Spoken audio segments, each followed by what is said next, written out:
एहतजाज हमारा आईनी हक़ है, लेकिन लोगों को नुकसान पहुंचा के, लोगों को जान, बाइक वगैरह, गाड़ी वगैरह जला के इस तरह से एहतजाज करना ये सही नहीं है। ये हमारा दीन हमें इजाज़त नहीं देता है। जो प्रोटेस्ट है, एहतजाज, ये हमारा आईन पाकिस्तान हर शहरी को इसका हक़ देता है कि वो अपने जायज़ मुतालबात के लिए प्रोटेस्ट करे।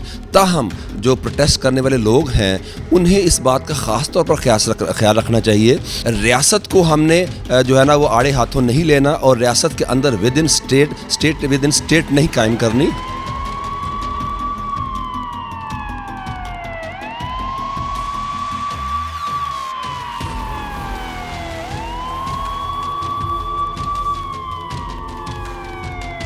वहाँ की आवाम को आपकी वजह से तकलीफ़ ना होनी चाहिए, वहाँ शहर के आपने तोड़ फोड़ नहीं करनी, वहाँ फोर्सेस को नुकसान ना पहुँचाए। ये भी हमारे शहरी हैं, ये भी मुसलमान हैं। आप एक पीसफुल तरीके से भी मतलब कोई डेलीगेशन भेज दें आप गवर्नमेंट को, और आप उस तरीके से बात कर सकते हैं।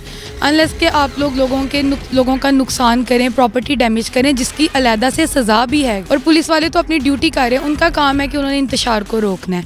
और जैसे कि अगर आप दीन के इतना करते हैं तो दीन जो है हमारा वो एक अमन का पैगाम देता है, इंतशार का नहीं। वो तो मोमिन है ही नहीं जो इंतशार फैलाए।